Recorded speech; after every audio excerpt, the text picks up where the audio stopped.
Come gather round the campfire and hear our ghostly tales of chilling terrors, darkest woes, and anything that goes bump in the night. So cuddle up with your best friend or dare it alone. The darkness is closing in and spirits are calling your name. This is Fireside Phantoms.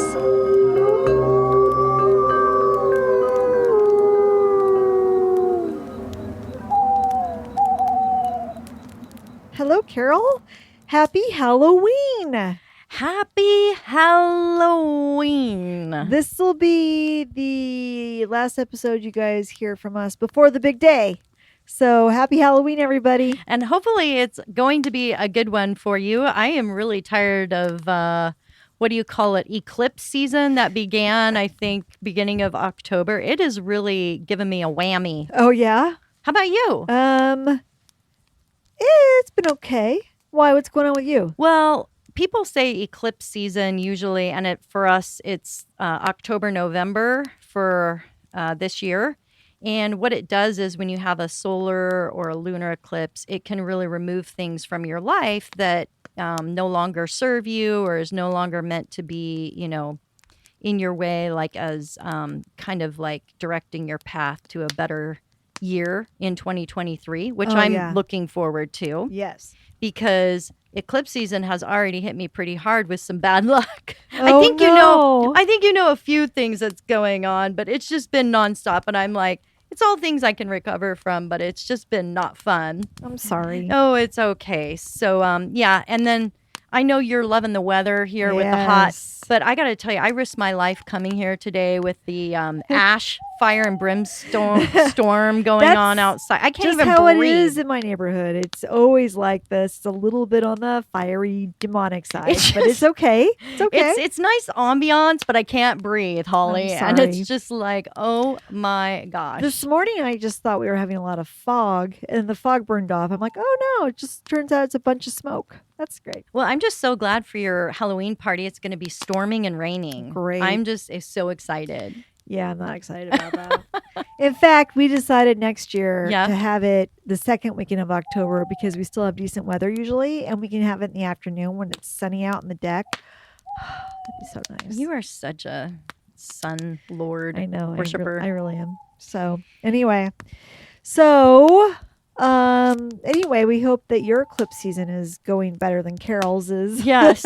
Hopefully your eclipse season isn't bringing doom into your life, gloom. But just, Halloween fun, I hope. Yeah. And so today we're going to be reviewing some really great movies, horror movies for you guys to consider for your Halloween night viewing pleasure. That's right. And Carol has brought some fun candy corn for us to try. That's right. So we are going to be reviewing some Halloween shows and movies to get you guys in the mood for Halloween, because that's my favorite time to watch movies is all the scary old shows. Yeah. And there's so many new ones out too that are so good that hopefully I'll be reviewing here shortly. But of course, my favorite candy is candy corn. Candy corn. So we are going to be giving our reviews the candy corn nod of approval. Yes. And Holly's got some new flavors. Yeah. Thank you, Carol. She brought me a nice little Halloween gift bag full of all sorts of goodies. You're welcome. And in here was some Brock's Tailgate candy corn. Now, on the packaging, it says fruit punch, vanilla ice cream, hot dog, hamburger, popcorn. And I'm assuming that means those are the flavors of the candy corns we're about to try. It's very odd. It reminds me of like jelly belly beans. Yeah. With all the weird flavors. Yeah. Yeah, I know. So anyway, the first one we've got here is got a white tip and a light yellow bottom. I'm going to go with probably popcorn would be my guess, but we're going to try it. Yeah. Here we go. Oh, yeah. Popcorn. Popcorn without the salt. Very odd. Very it's buttery. more of like a sweet popcorn. Caramel popcorn. But I definitely taste the salty, buttery, whatever. You do? Your taster is picking up the salty. Something tastes like popcorn to me there. Okay. It is definitely popcorn. The next candy corn up, it's got a dark pink top and a light pink bottom. It looks like watermelon. Or fruit punch, you think? Oh yeah, fruit Fruit punch. Josh is gonna love this. Definitely fruit punch. Mm-hmm. Yep. Okay, we have 3 flavors left: vanilla ice cream, hot dog, or hamburger. The next one is a light pink top with a yellowish bottom. Oh my god, no, this is a meat option. I'm gonna throw up. Hamburger. Gross. Hamburger? I It's a weird candy corn flavor for sure. definitely big fail at that one. Okay. The next one is a orangish top with a pink bottom. Again, Yeah, that must be the hot dog hamburger combo right there. it kind of tastes the same, in my opinion. Yeah, me too. This Okay. last one, like a light yellow and a dark yellow, but this is vanilla ice cream. Mm-hmm. Yeah. Okay. And there you go. Very Very weird. very hard to get over the I'm sorry. the burger and the hot dog flavor. Carol's a vegetarian. We should have had a palate cleanser in Yeah. between. You know, like what they do with the wine tasting, Shot of whiskey of some because kind. it's like overshadowing my vanilla ice cream candy corn I'm flavor. sorry. Mm. Okay. That's all right. Well- now we know. And luckily, I bought a bag of regular candy corns And then come so we can get that flavor out of our mouths. There you go. clean it out. Here we go. Here's a right. good old fashioned yellow, orange, and white. Woohoo! Nothing but pure sugar. Now that you guys have enjoyed our chomping, Those you want are- to start, Holly? Those aren't even sound effects. That's No, I not know. really what we sound like when we're eating. I know, isn't that great? Okay, I do. Carol, what of all the movies do you think that I would be most interested in reviewing? Let's see. Your favorite serial killer, Michael Myers. 2 plus 2 plus 2 plus 1 and 2 equals plus 2 plus 2 plus 2. And how many movies are there of Like- this 450,000. Halloween saga? Quite a few. Yes, you're correct. Yay! Ding, ding, ding, ding, ding. Um, One candy corn for me. That's right. One for Carol. I did, because we all know that I love Michael Myers and the Halloween movie franchise. The first Halloween movie came out in 1978, and every year I watch it and enjoy myself because I just love it. There's something comforting about it. It's like nostalgia, where I just feel like putting on that movie and wrapping myself with a Michael Myers hug with a knife just feels so comforting and good to me. I just love it. I feel like I'm connecting to my inner Halloween spirit, and it just makes me happy.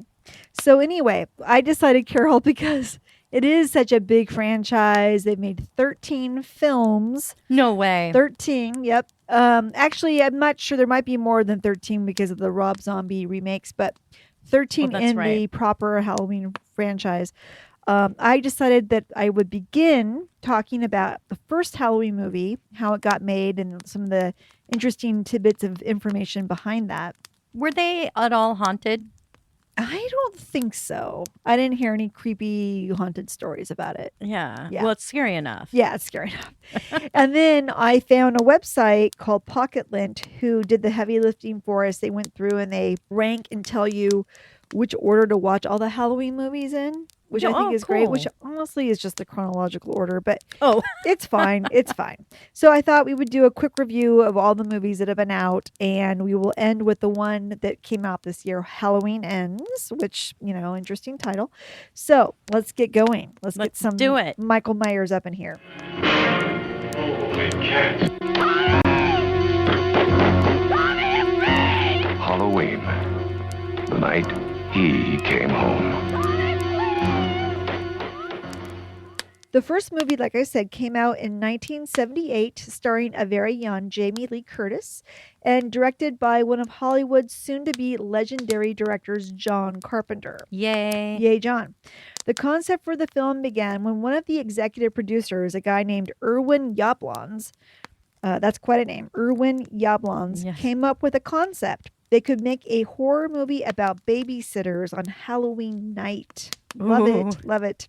In fact, he thought for sure that the word Halloween, that there was probably already a movie named Halloween, or there was some kind of movie title with the word Halloween in it because he was worried he wouldn't be able to call it Halloween.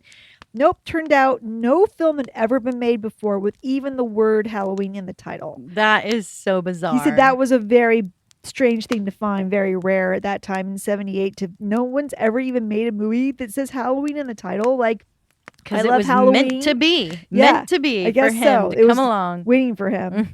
So he had this concept and he pitched it to the burgeoning director John Carpenter, who agreed to come on board to direct. He really wanted to direct a horror film, so it worked out.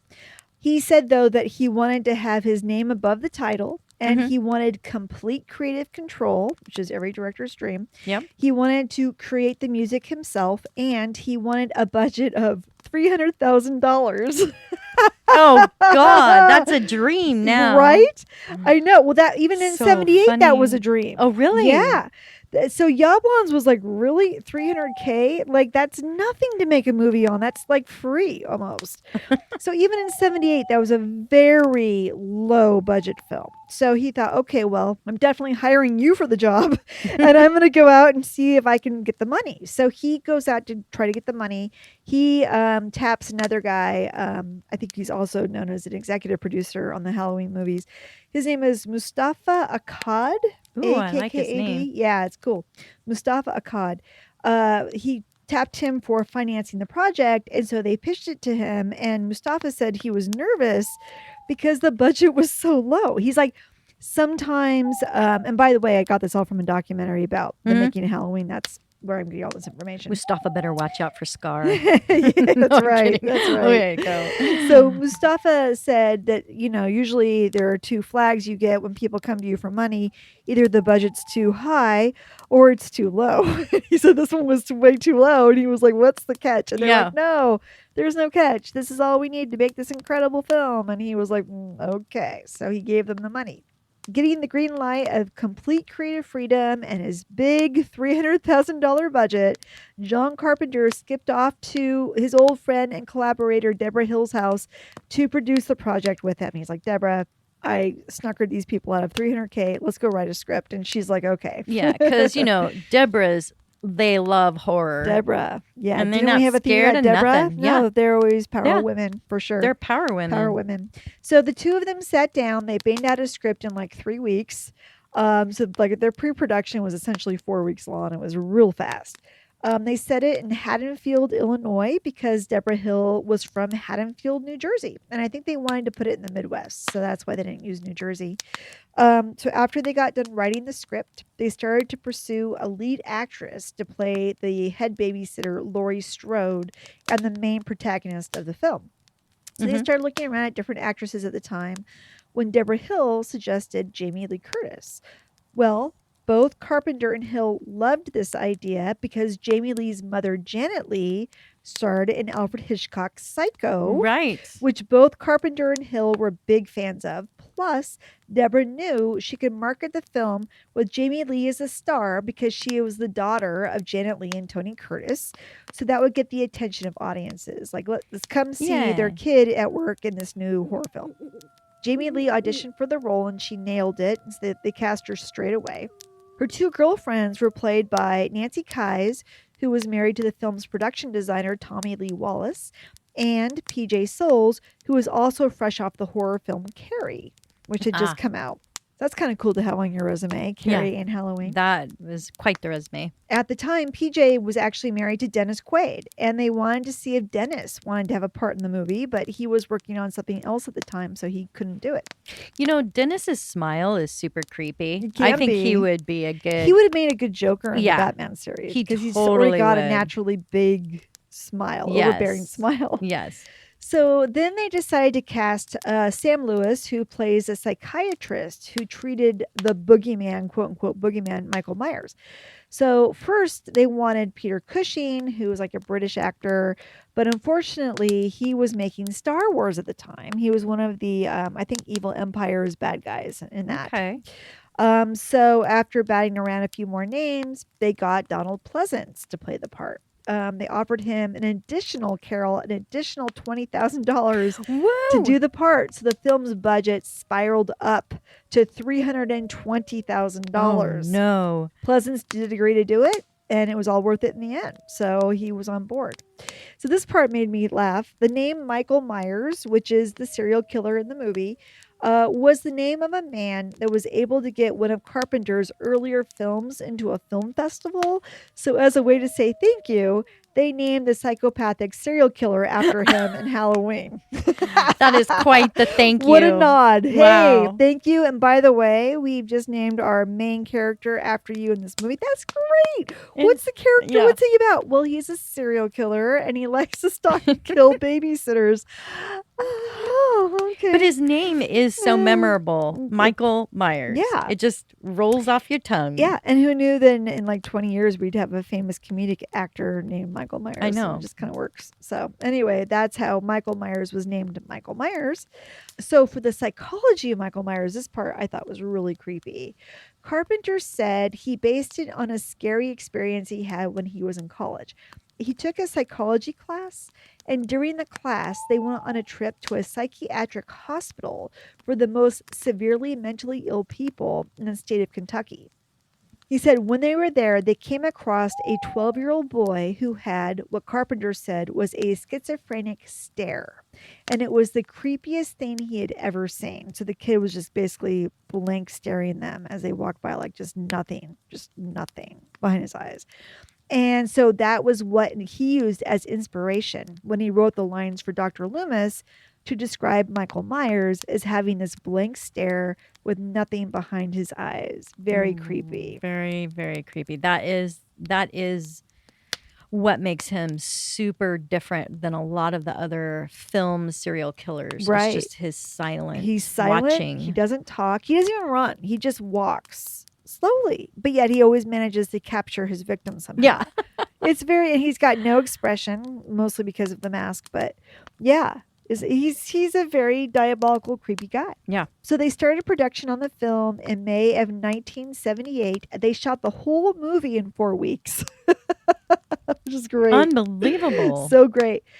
Because they had such little money, they ended up recruiting a lot of their personal friends to help them make the movie as volunteers, Sure. but not paid crew. Yeah. So the film was shot in Southern California and not in the Midwest as it's supposed to be set. Michael Myers' childhood home is located in South Pasadena, California, and the street where the girls are babysitting is actually in Hollywood, right off Sunset Boulevard. In fact. Oh. Isn't that funny? Wow. Because it really does look like they're Yeah. somewhere in the Midwest. Yeah, they made it look really believable. They did. But shooting in Southern California did have its drawbacks. In a few of the shots, you can see the California palm trees, though they did their best to try to block the trees out of the shots, but a few did make it into the film. It could just be people bringing them over to that part of the country Sure, like they're yes. doing in Oregon, Holly. Completely believable. And yes, we do have Oregon palm trees here that are awesome. And Carol doesn't believe they should be here. Absolutely not. So the other problem they had was it was May in Southern California, so there were no leaves. There were no October leaves on Yeah. the ground. So the crew had to create some leaves, and before each exterior shot, they would spread the leaves around to make it look like a legitimate October day. One of the scenes was shot, or I'm sorry, once the scene was shot, they would rake the leaves back up and use them for the next scene. So I wonder if like you're watching it and you can see just the leaves getting worse and worse over time. They just don't look as fresh. Yeah, I know. Or And crunchy. There's really not that many of them, Yeah. but there's just enough to sell it. You know, Yeah. they make a little wind, the leaves scatter around, and you're just thinking now these yelled cut. Someone's got to run over there and scoop them up into a bucket and take them. It's pretty funny. And of course, Nick Castle, who was a friend of John Carpenter's, played Michael Myers. And of course, Michael Myers' mask is a William Shatner / Captain Kirk mask that they did not have the money to go out and buy or create a fancy mask. So they went and they got a Captain Kirk mask. I did not know that. Yeah. Did you? Yeah. That's one of the big pieces of trivia about Halloween is that Oh. he's wearing a William Shatner mask. So they took the mask, That's so great. spray painted it white. They cut the eye holes a little bigger. They got rid of the sideburns and the eyebrows. And then they puffed up the hair to make it look like a demented person walking No around. wonder he kind of had the Studley vibe going on. I knew Oh, it was you're a something. William Shatner fan. Everyone was growing up watching Star Trek. Well, look up there, Carol. There's the mask right up there. Does that look like William Shatner to you? Now it just looks like a Michael Myers mask, doesn't it? No Yeah. expression. Black No eyes. expression. Yeah. Yeah, it doesn't resemble him. No. Well, I think after they made the movie, Mhm. they were able to go, okay, now it's just the Michael Myers mask. Yeah, of So, course. yeah. After John Carpenter finished the film, he showed it to some audiences and they were like, yeah, it's okay. It's not that scary. But he had not, Carol, yet added the famous score to the film. That's right. Not quite. I think that's Psycho. I'm sorry. That's Psycho. Josh, will you throw in Wait. some of the Halloween? We need the Halloween effects. music. Da, da, da. Actually, if you call my phone, it'll start playing. Anyway, because that's my ringtone.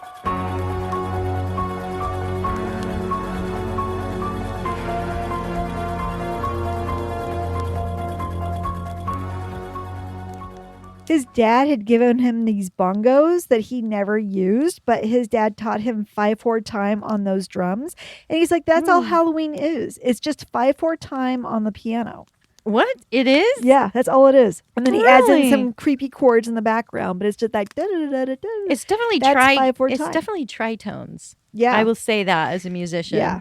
So that's wow, he said it was cool. pretty simple. It's just, and he Do, chose do, the do, upper do, octave do, of the do. piano, which I think is really creepy because most people go for the Lower. lower end Yeah. because it's so foreboding, but he kind of puts them together. No, it's definitely so identifiable Oh, and yeah. so scary. So scary. So after he added the job. score, people were completely freaking out.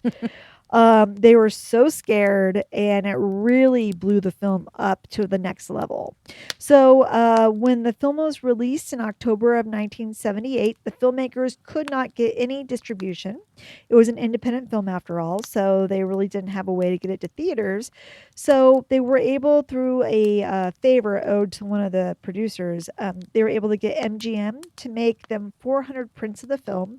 And then they personally called theaters across the country and got it in.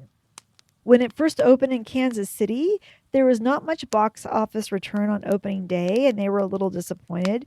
But the day after the film release, they saw the box office receipts had doubled, and the next day they tripled. And then by the weekend, it was 10 times better. And So they were telling Yeah. so on and so forth and Yes. so on, and just the the word spread. word of mouth behind it was awesome. And they were like, well, this is good.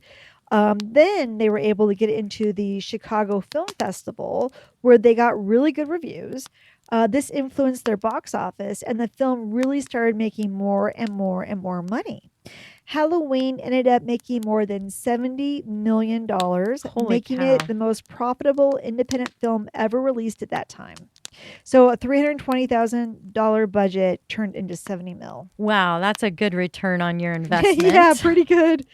So as that film just blew up and took over everything, Hollywood was like, whoa, what is this horror film that's making all this money? What the hell? So they started going, we need to make horror films. They tend to sell really well. So they did. They started making more and more horror movies, and especially infamous serial killer films like Friday the 13th Yep. and The Nightmare on Elm Street. Those types of franchises got launched because Halloween was so successful. And they were right. Yeah. Those did really well And they too. still do. And even They the new do. ones that are coming out, Saw Yep. and stuff like that, those do really well as well. Mhm. And I remember when I worked in Hollywood, I was always told that horror films are always the best films for studios to make because usually they're low budget movies Mhm. because there's not a lot of big stars that make them. So they don't have a big salary to pay. Yeah. There's low pressure on the cast and crew because they're just having fun. They're not trying to win an Academy Award or anything. And then they usually get released into the box office in October and they make a ton of money. Like they're just an easy formula for studios to kick out there. And they're fun. So when the movie came out, it launched all these other movies. They, of course, had to have a sequel because Of you're not course. going to leave money on the table, guys. Come on. Yeah. So they once again went back to John Carpenter and Deborah Hill and said, hey, guys, will you write a sequel to Halloween? And they were like, what? That movie? Okay. This is weird. Sure. So they sat down to write Halloween 2. John Carpenter said that the only thing that got him through the script writing process for Halloween 2 was a pack of Budweiser every night because Oh. he really did not know how to continue the story. But they knew they wanted it to be right after the original Halloween, like completely continued from that night. So that's what they did. And of course, when Halloween 2 came out, that was also just a huge success because everybody wanted to see what is going to happen Mhm. to Jamie Lee Curtis. And they really bonded with all the characters. Yeah, and Michael Myers and Dr. Loomis. Some kind of a joke? I've been trick-or-treated to death tonight. You don't know what death is. Halloween 2. More of the night he came home. So anyway, then when they went to make Halloween 3, some of the financiers, I think they had some new financiers on the movie, they did not want to have a story about Michael Myers for some reason. Yeah, that's so weird. Why would you I don't deviate know. from that? I don't know if it was too dark for them or what, but there are new people involved and they were not interested in continuing his storyline. So they made the film, but it wasn't about Michael Myers. It was about these creepy Halloween masks. And the movie tanked because everybody wanted to see Michael Myers, quite frankly. Mm-hmm. So in Halloween 4, Michael Myers was back because, of course, that's where the money is. And at this point, John Carpenter and Deborah Hill let go of the reins of the Halloween movie franchise. The executive producer, Mustafa Akkad, decided to take over and continue it, calling himself the Godfather of the Halloweens, which I thought was really cute. That a is cute very quote. cute. I'm the Godfather of the Halloweens. He said he would stop making the Halloween films at 22 Halloween films. Oh my gosh, that's really ambitious. Yeah, but Donald Pleasance had made a joke that he would only do 22 Halloween films. But unfortunately, Mustafa was killed in a bombing in, I think, Jordan. So he was not able Oh. to survive. Yeah, he was from Syria, I believe. That's So he was in the horrible. Middle East and he died in a bombing in a hotel with his daughter. So that's very sad. But there's not 22 Halloween films. As of this year, 2022, there are 13 Halloween movies that have been made. And with Halloween Ends, that will be the 13th film. I think that's great to end it on lucky Yeah, number lucky 13 number 13. for Halloween. Yeah. It's perfect. Absolutely. So, like I told you in the beginning, this website called Pocket Lint did put them in an order, and honestly, it's just the regular order to watch them in. But let's go ahead and do a quick review of each of them. Sure. Now, have you watched most of them, Holly? I think I've watched most of them.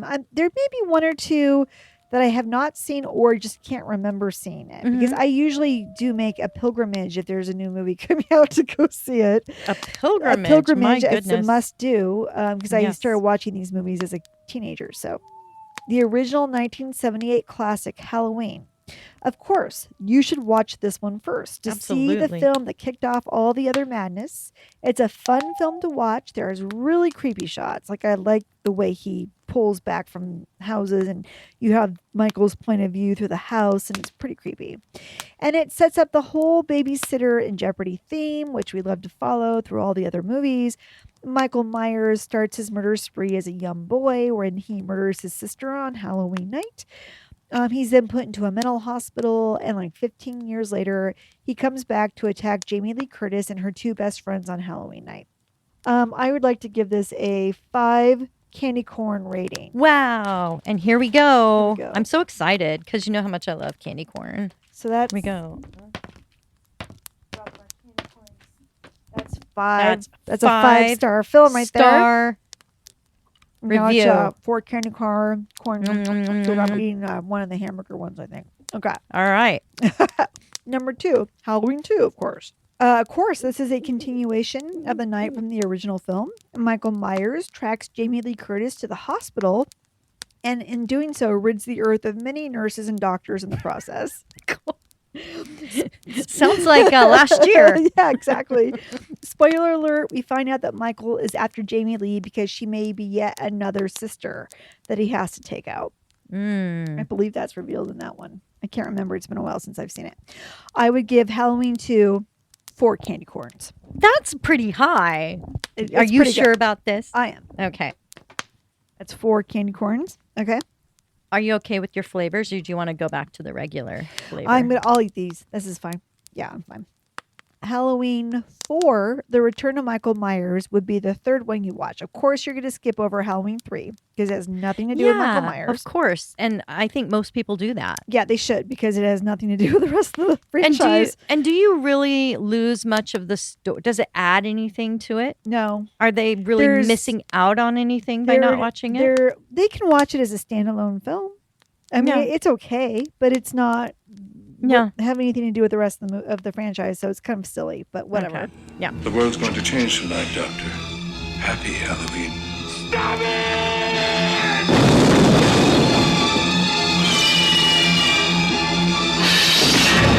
Halloween 3, Season of the Witch, the night no one comes home. Halloween 4, The Return of Michael Myers. In this one, Michael Myers, who's been shot, stabbed, run over, pretty much all the ways you can kill somebody, still manages to come back. This time, he wants to take out Jamie Lee's daughter, who's just a little girl in the movie. Now, Michael Myers has come home. He has returned for one more night of unholy terror. I've seen this one. Have you? Yeah. And it is explained that Jamie Lee's character had died in a car accident, but we will see about that. Okay. Yes, we will. And that one, I will give a 3 candy corn approval. You know, I agree. 3 candy corns 3 candy for corns. that one. Yeah. Okay. And then the next one would be Halloween 5, The Revenge of Michael Myers. Once again, Michael survives all that shit they put him through in the last movie. And after being shot and thrown down a mine shaft, an old man finds him and nurses him back to health. Sucker. My memory goes back 12 years. I prayed that he would burn in hell. But in my heart, I knew that hell would not have him. Of course, to thank him for his troubles, Michael murders him and then heads back out to look for Jamie Lee's daughter again, who at this time is in a children's ward to help her deal with her PTSD from the first time he tried to kill her. And does it ever tell you why he's so obsessed with her daughter? Just because she's related? I guess. Yeah, I think because they're family members. I think... Okay, I can't remember if it's 4 or Halloween 5 or 6 that I really liked, but we're going to give it 3.5 candy corns. 3.5. Here we go. Are you going to have to break one of your candy corns? Okay, perfect. There's one I really like where the whole town is gotten together into bands of groups looking for Michael Myers and trying to find him. They're all going crazy. And I can't remember which one of these that happens in, but that movie I particularly did like. So I'm not sure. Okay, so now Halloween 6, The Curse of Michael Myers. A cult in this film, a cult has broken Michael out of prison, and Jamie Lee's daughter, has been held as a prisoner of said cult. Everyone knows his name. Now, everyone will know the truth. I knew what he was, but I never knew why. She had a baby, though, so she's older now. In this timeline, she's older. She has a baby that she tries to hide. But Tommy Doyle, the boy that Jamie Lee Curtis babysits in the original movie, finds the baby. Tommy is played by Paul Rudd in this movie. Oh, okay. I can't remember if I've seen this or not, and it's been so long. I'm going to just give it 2 candy corns just because I can't remember if I've seen it. Yeah, maybe 2.5 candy corns because it's a cult, Holly. And it's Paul Rudd. And colts are so good. 2.5 candy corns for Halloween 6. 2.5 candy corns. Okay. Now, the next movie you'd want to watch would be Halloween H2O. Now, this is the first time that we see Jamie Lee Curtis come back to the Halloween franchise after decades of absence. It turns out she wasn't dead after all, Carol, but actually just hiding out from Michael. We thought she might still be alive. Yes. We just didn't know. That's right. In this movie, she has a son and she runs a private school. But that doesn't matter because as Michael figures this out, he shows up for another showdown with Jamie Lee Curtis. Ronnie, the phones are out. There's a strange car parked down at the gate, but I can't seem to find any signs of trespassing. What are you doing? Hey. I'm just gonna go find John.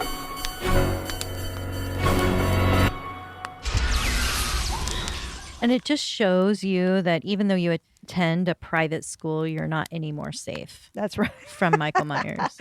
Michael Myers. Your money cannot can protect still you. get enrolled to sit next to you in class. Doesn't That's matter where you are, he'll find you. He's smarter than you think. I'm going to give this Halloween HTO 3 candy corns. Alrighty. 1, 2, 3. Perfect. Okay. Next we have Halloween Resurrection. I'm pretty sure I didn't see this one because this doesn't trigger any memories for me, but it does sound pretty good. In this episode of Halloween, Michael finally kills Jamie Lee Curtis. Woo, woo!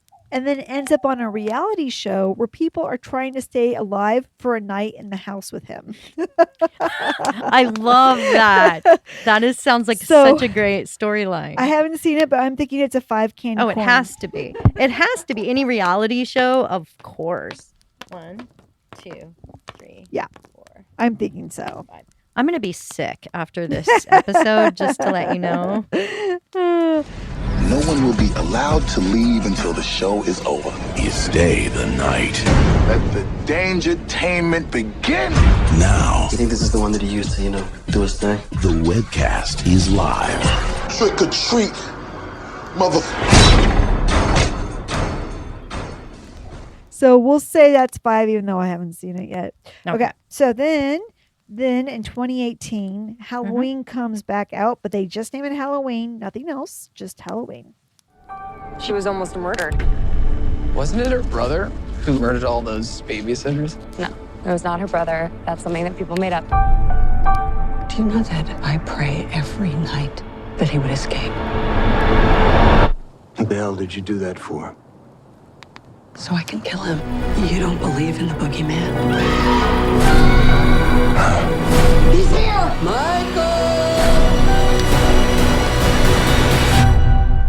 You should. This one acts as if the previous Halloween movies never happened. Right. And that's why they named it Halloween, to kind of like trick everybody. Yeah, We're just starting back over. Jamie Lee, of course, is back. She has been living her life Linda Hamilton style, working out and waiting for the day when she comes face to face with Michael again. Does she ride a motorcycle? She might. I can't remember. She is living in a fortress and learning all about guns and other weaponry.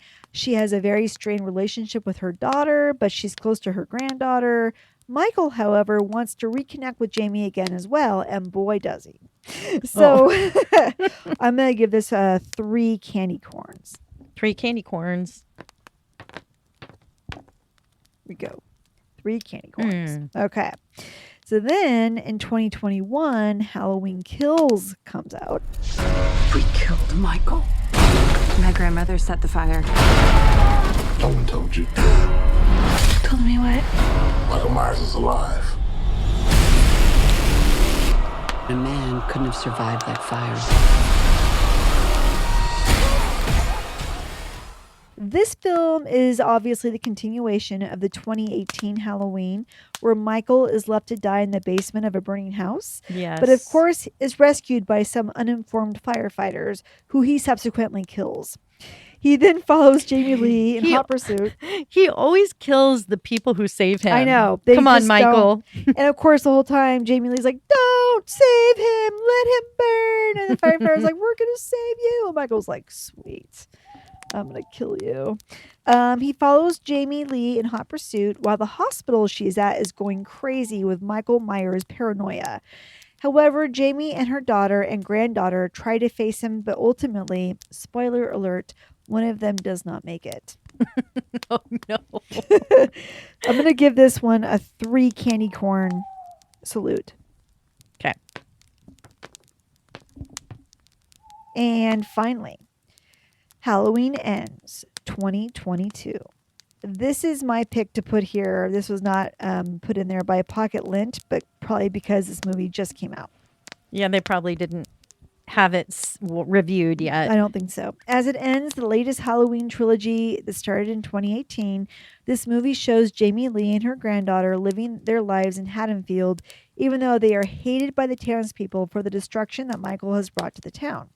However, the granddaughter starts to see a man who has his own very weird issues, including what he did as a babysitter in the very opening scene, which I will not get into here.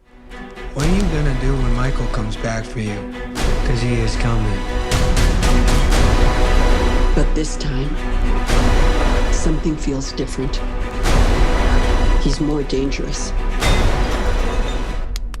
Anyway, this boyfriend becomes friends with a very weary and old and injured Michael Myers, who teaches him the art of the serial kill. Gosh. I won't give it away, but the movie does have a very strong resolution that if the Halloween franchise ever returns, it may do so by ignoring this last storyline completely and starting anew.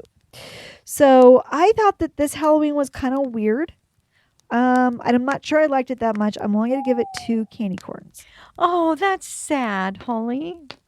Just 2. That is so sad. It was just, Michael Myers wasn't as powerful as I've seen him in the past. And I like to see him in his serial killing best. And it just was sad to see him kind of as an old man. I was like, oh. He's been through a lot. How did Jamie Lee Curtis do She in was the great. movie? She was great. Did she did a good job? I like Jamie Lee Curtis. I met her once years ago when I was working in Hollywood. She was the nicest lady. I think she's fun to watch. And I loved her. Did you ever see Scream Queens? Yes. Oh, God. She was great in Scream Queens. Yes. So funny. So anyway, that's kind of where this storyline goes to. But, of course, you guys should go out and see for yourself. Make your own decisions. Don't listen to me.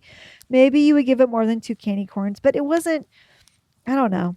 I wanted something else, I guess. What were you hoping for? I don't know. I don't know that you can end this sort of storyline when, the guy just is not going to die. So how do you really kill him? Maybe he has a son that comes back and is evil. I don't know. Or you reveal that he's actually William Shatner at the end. That would be so That would be cool. pretty sweet. They should have gotten William Shatner to They play him. That would have been hilarious. Oh my gosh, that would have been so good. So good. So Pocket Lint also suggested watching the 2 Rob Zombie remakes of Halloween. Rob Zombie remade them in 2007, the original, and someone followed it pretty well, the original storyline. He also made his own version of Halloween 2 in 2009. I didn't really care for the Rob Zombie films, though he does make Michael Myers way scarier because he makes him just huge, like a huge dude. Oh. Way more just intimidating. But I didn't like the other characters that much. I didn't really, I don't know. They resonate with them? Not really. They were just, I didn't like them that much. So I had less emotional skin in the game, so to speak. And then, of course, the Halloween 3 movie as a sidebar, if you ever want to check that out. The bastard stepchild of the franchise, Halloween 3, is just about an evil costume company that creates Halloween masks to melt the faces of the children that wear them on Halloween night. It's pretty campy and nothing like the other films. Oh, wow. But anyway, that is my review of the entire Halloween movie franchise. Well, that was a lot of reviewing. I know. And I was gonna loved it. It was so good. Thank you. I was going to do other movies, but I thought, why do I need to? I mean, I can just talk about Halloween There's the whole enough of time. them. Yeah. Oh no, I know that has gone on for so many years, and Yes. so many people are into it, and Decades. I was just like, it is so hard to please everyone when you're ending a series It like is. this. It's has to let down a lot of people in some ways, even if it was the best movie Yeah. of all time. Yeah. So interesting. Well, Yeah. I probably won't watch it now, but thank you very much. I'm not really a big slasher person, Yeah. but I know it was just amazing and everybody loved it, and they definitely have iconic characters. Yeah. And it's definitely sad to see it finally end, but he needs to die. Yeah. No. Or they can come up with lots of creative ways to continue it because If they want. I heard on the internet today that it had like the second Halloween Ends had the second biggest box office opening of all horror films. It's got so much money behind it that they'll probably make more movies. I can't imagine that they're not going to, but That's the thing. It's like if money's driving the profit, yeah, you don't really you can't really back away from the storyline because it's just too valuable to not continue it. I will be surprised if Jamie Lee Curtis decides to do any more Halloween films because she's probably at this point. I mean, it's easy money for her probably because, Yeah, as long as she keeps up with her yogurt Activa, she's going to have the stomach for it. She can continue She's got the on. body. Yeah, she can continue she looks great. And then did you watch that video I sent you? Jimmy Kimmel did the it's like when kids go sit on Santa's lap at Christmas. Yes. Instead you come and sit on Michael Myers' lap at Halloween. The kids are like, I'm not going in there. I'm not going. It's pretty funny. So awful. It's a great idea though. I love that. Okay, God, so tell us what you got, Carol. Well, this Halloween, there are so many new shows out this month. There was just so much to watch. I tried to watch so much. Of course, I had to watch Disney's Hocus Pocus remake. One of my all-time Halloween favorites was... Is it a remake or is it number 2? Disney Hocus Pocus. It's number 2. Okay. But you'll see it's almost like a remake. So almost 30 years later, hearing about the sequel out right before Halloween sent me into shock. I was so excited to watch it, especially knowing all the original Sanderson sister witches were coming back to play their respective parts. That's great. It's so hard, with sequels, especially when it is so many years later. Right. But I must say the Sanderson sisters were just like the first one, the best part.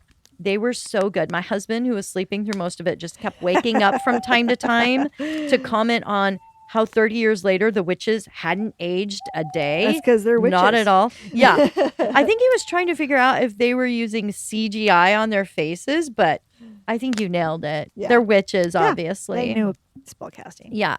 I do like how we get to see the background story of how the Sanderson sisters became witches. Oh. And then the kids who were their mini-me's did a really great job with it. Also, the storyline and jokes are pretty good. Nothing too forced or awkward. Billy Hutchinson, Winifred's lover in the first movie, comes back in this one and does an amazing job and is just an identical match to the first Billy zombie performance. I loved it. Huh. Yeah.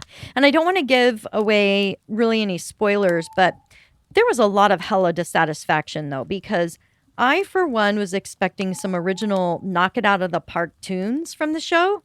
But instead, they just performed remakes of other songs like One Way or Another by Blondie, which for me, the music score of the original Hocus Pocus is what really made it sparkle. So, yeah, I was disappointed. I mean, you had 30 years, Disney, to compose some original hits. And I even read that Bette Midler and Sarah Jessica Parker were adamant that they include music performances by the Sanderson sisters. Because at first the producers were just on the fence and leaning towards not doing any. Huh. Can you believe that? Yeah. That was the really fun part about the first Hocus Pocus is, when they got on stage and did their performance and they were just like, nah, we're not going to do that. And they just fought for it. And I'm so glad they did because man, they just didn't miss a beat. They can move on stage. They can sing on stage. They are just so good. You could just tell they were having so much fun with it. But I'm just completely upset by the ending. So without saying how it ends, let's just say that the Sanderson sisters do deserve eternal torment in hell for killing and eating little children's souls, right? Like they did in the first one. I'm kind of on board with that, but okay. Yeah. And yet Disney has this thing, and it's been doing it for a while now, for years. They try to make us really sympathetic towards villains. Oh. And that's just a big no for me. And from what Rotten Tomatoes ratings and reviews that I read, they also agree that making the Sanderson sisters sympathetic characters just was not well received. Huh. And you can watch it and tell me what you think. The children who acted in this one did a really great job, but unfortunately, it didn't leave you remembering their characters or even their names. I know it's harsh. I really think what they should have done is had that kid from the first one show up as a 45-year-old virgin, still not getting any, and then light the witch candle again. I mean, that would be so good to have him come back, play his part. Or being played by Steve Carell. Or yeah, who already was a 45-year-old virgin. Oh, Holly, that was so good. Yeah, good one. You know what I was thinking too as I watched Winifred, played by Bette Midler. She looks so much like the clown from Stephen King's It. No, she has those front teeth, the big orange hair. Huh? Yeah. She looks just like it. They're probably related. I mean, I just couldn't believe it. Anyhow, That's funny. I still think this is worth a watch this Halloween. Just don't go in expecting this one to be a yearly tradition. I give this one a 3.5 out of 5 candy corns for my review. All right, here we go. 1, 2, 3. Half. The next show I reviewed is a Netflix series, and it came out in August of 2022 called The Devil in Ohio. Oh, yes. Now, this one Holly and I both watched, and Holly is mad about it, and she can give her take on this at the end. But basically, it's about a satanic cult in Ammon County, Ohio, based on Daria Polatin's best-selling novel. What truly sparked my interest, too, is that the book was inspired by true events that actually happened in Ohio. Really? Yes. Huh. The series, though, retells the story from a perspective of the mother, who is a psychiatrist who has a fond habit of getting too emotionally attached to children with a troubled past. May, who is, the star of the show, who is the daughter that's focused on, who's in that cult, develops an obsession to become a permanent member of the family and plays on the mom's emotions. Well, just about everyone in that household. I enjoyed it, even though it is a Hallmark family horror show. I thought the main actress who played May, Madeline Arthur, did such a great job being that sweet, innocent, yet insanely creepy character that gave you the willies when watching. Uh-huh. And it really goes to show. Kids can be a main cause of divorce. Dr. Mathis, played by Emily Deschanel, and the father, Peter, played by Sam Jaeger, also did a great job convincing us of their growing resentment and at the same time making us pity Peter and his failures as a man to provide for his family.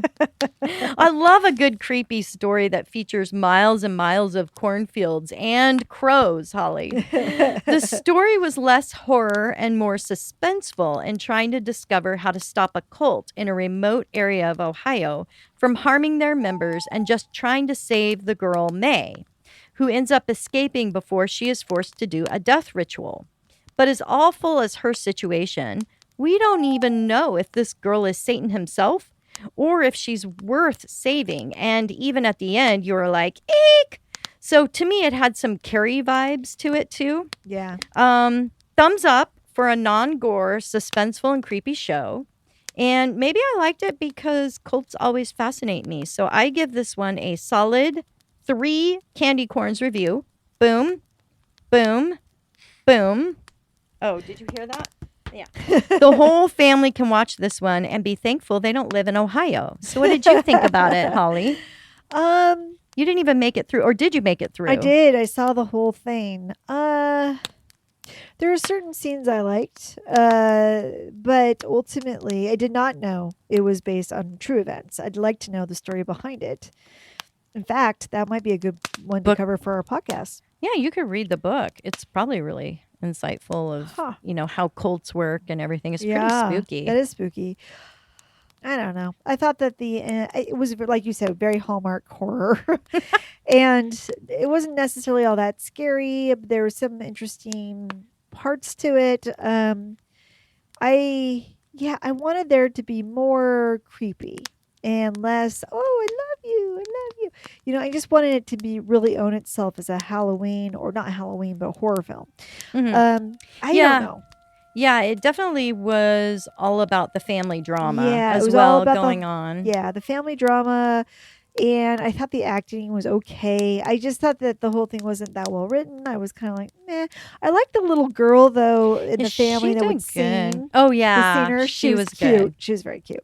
I would give it 1.5 candy corn. Lord, she is reaching low in this. 1.5, everybody. That is brutal. Yeah. Okay. All right. Well, Anyway, the next show I watched came out recently this month, also on Disney Plus. Marvel's Werewolf by Night, directed by Michael Giacchino. This one I did not see, so I will not weigh in on my opinion. Okay. It was produced to be a standalone one-episode show. It was based on a less popular comic book character, Jack Russell, who is played by actor Gael Garcia Bernal, who transforms into a werewolf. Oh, I love his name, Jack Russell. That's so great. Jack Russell Terrier. Mm-hmm. But surprisingly, there was another character who got just as much of a spotlight, and one can argue is the actual lead role. Elsa Bloodstone, who is played by actress Laura Donnelly, who comes to claim an inheritance of a red bloodstone brooch or necklace, and that special stone gives the owner magical powers. However, she's an estranged daughter, so she's made to fight with all the other monster hunters for the chance to own the bloodstone. And whoever wins the game without getting killed wins it. The bloodstone is attached to a huge monster named Ted, which I think is great. Ted. And the monster is set out loose in the garden for the hunt to begin. When I first started watching this, I was really excited for the old black and white feel of those 1930s horror films. Yeah. Except I started to get motion sickness when in the first scene, the camera films a huge round room and it is slightly out of focus. Huh. But thank goodness that whole vomit-inducing scene gets over pretty quick. For those who have inner ear issues, just keep pressing on. Because on further reflection, I realized it reminded me of when my dad tried to focus the projector just right on our family home movie night, screen. Oh, uh-huh. I thought it was a nice artistic touch in retrospect. Nice. The other thing I really love is that the bloodstone itself is the only thing that is filmed in color. Oh, that's Everything cool. else is in black and white. So, yeah, it just looks super cool. That is cool. The dark humor in this one, too, is really well done. And I love the monster Ted. He's so scary looking and cuddly all at the same time. The only thing I didn't really like is not knowing the background of what happened to this strange daughter. And that's probably because I never really read the comic book.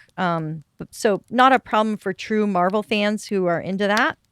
Also, I thought they could have done a much better job making the werewolf look scary. It just wasn't for me. I was really disappointed. I thought it was more of a dime store costume look, but I'm so sick of CGI digital effects. I'm okay with it. And I respect the style the director was trying to achieve. So cool. Not sure because of the bloody violence, though, that kids should watch this one. But the 12 and up crowd nowadays probably has a higher tolerance thanks to our slasher films and all the other films that have come out over time. You're welcome. Yes. Don't expect to be emotionally attached to any of the characters because this story just doesn't go into anything of substance. And the ending is super weird. My husband loved it. And I understand the Wizard of Oz reference with adding color at the end. Yet I felt like I was really missing something else or some deeper meaning.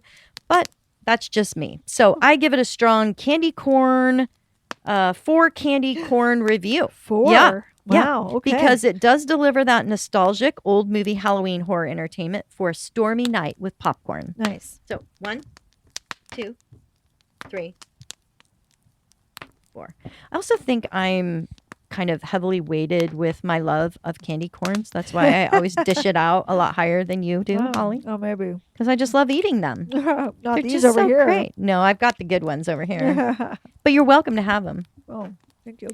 Are you surviving the flavors? Yeah, they're fine. Are you mixing them and matching? Not really. Not even bothering to taste them. I'm just swallowing them She's whole. just swallowing them whole. Yeah. Probably is better for editing purposes. Okay, so my last show that I watched for the Halloween season is on Netflix. It was a 7-episode series, and it came out, though, in 2021 called Midnight Mass. Oh, yeah. Created by Mike Flanagan, who is also known for Haunting of Hill House and Bly Manor. The story is about a fishing town experiencing a revival with miraculous healings and a young priest who takes over for the former priest who is said to be ill.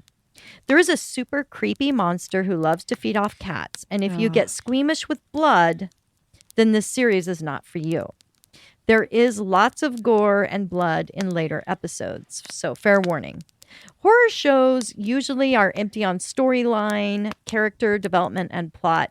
You have to give this one some time before the series really hooks you in because Okay. it definitely has a much slower pace. You know, it's not your typical horror show Yeah. with superficial religious ideas, fast paced gotcha moments, lacking on character development or plot. Midnight Mass characters delve into deep discussions regarding the afterlife, God, and finding purpose in a depressing small fishing village. The acting is great in this series, with Zach Gilford playing Riley, Kate Siegel as Aaron, and the young priest, Hamish Linklater. My husband said, so this is interesting, my husband said the priest, Hamish Linklater, actually attended the same college as him. Oh, really? And during the time he was there also. Huh. He didn't know him personally, but perhaps they passed each other on their way to a class. It's kind of cool to know Oh, he was there at the that's same cool. time. Yeah. I personally feel the priest was the star of the show. My favorite character in this series by far. He just did an amazing job. And Henry Thomas, Yeah. the former child actor of Yeah. Spielberg's E.T., Yep. he plays Ryan's dad, and he gave quite a convincing performance of being a quiet, uptight religious father who we find over time is actually quite emotionally fragile and tries his best to love his family. The drama that unfolds is heart-wrenching. I found myself respecting the difficult personalities and the beliefs that are presented in a true American fashion without any real push to present an agenda, except in one speech by the priest, who tries to convince his congregation that God does not favor any nation, nor does God want borders or nationalism. So I had to laugh at that. Most expect the priest to be the villain in a horror show, but in Midnight Mass, you have a priest who does horrible things with the intention of being a good person, who thinks he is following God's commands and intentions.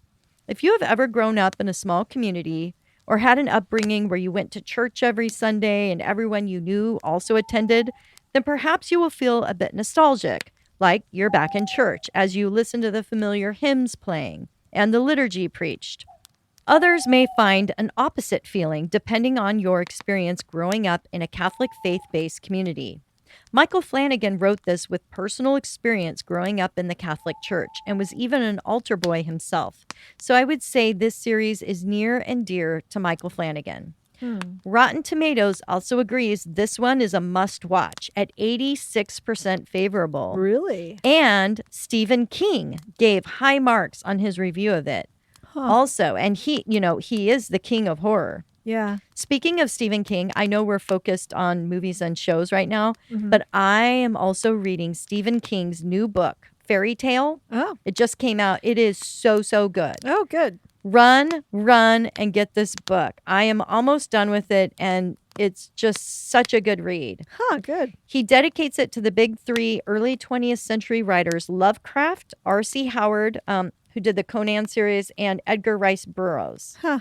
Author of Tarzan series and John Carter Mars.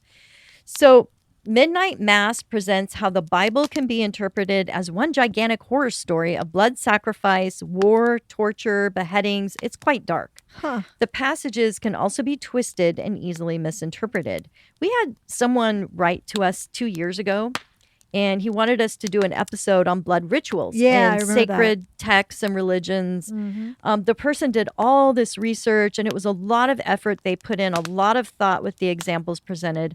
I just felt at the time, our show was more focused on ghost stories, Yeah. but it was eye-opening how much blood and sacrifice was a significant factor in achieving a profound connection with God in most religions. Huh. Quote, "It's impossible to separate the Bible as a book from horror literature. It has everything in there," Flanagan told Vanity Fair.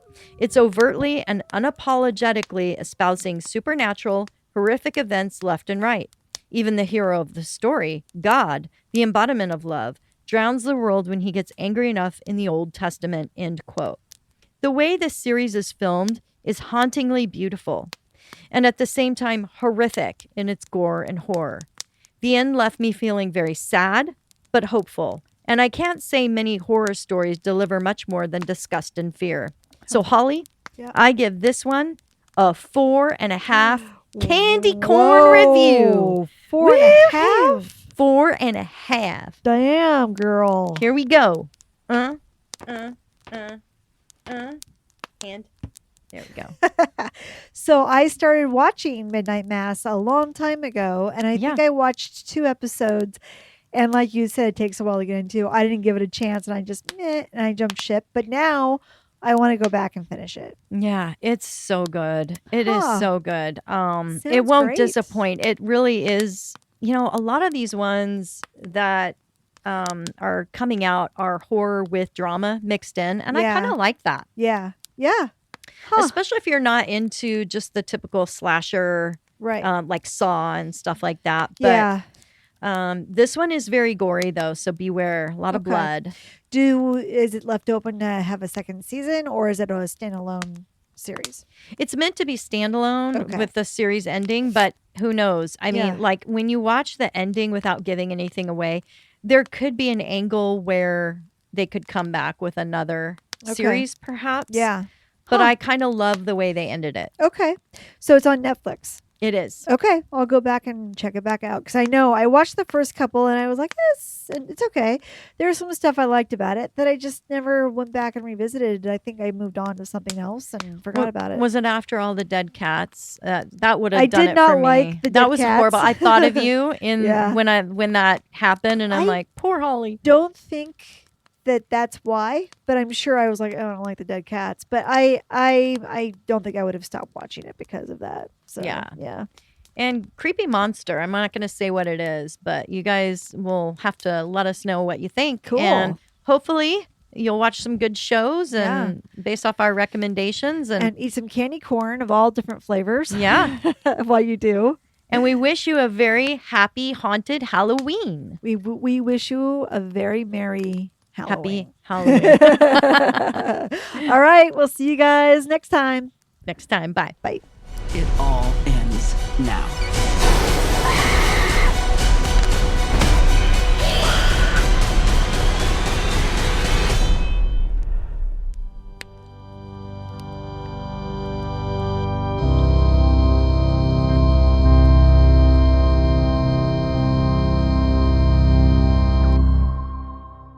He said that while they were there, they came across a 12. I'm going to say that again. He said that when they were there, I'm going to say it again. And so many of them are filmed in the dark, so there's really saving on electricity bills too. Yeah. Well, they Such have a to have dark look. They have to have a little bit of lighting so you can see the girl running from the monster. Yeah. But it's pretty cool. Yeah, turn on the headlights of the car. That'll do it. Yeah. So when that movie came out, of course, Halloween movies and all these other. See, now I didn't turn off my phone. Oops. And I'm getting texted and it's making noises in the background. This is a continuation of the night from the original film. Like I think I said that earlier. You know what? I'm going to eat my candy corn and I'll talk.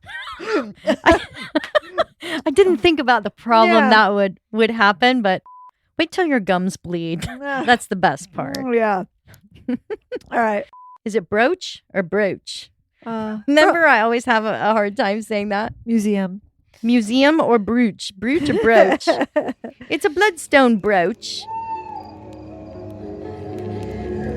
As the flames die down, do remain undaunted. Though all hitchhikers are ghosts, and all dolls are definitely haunted.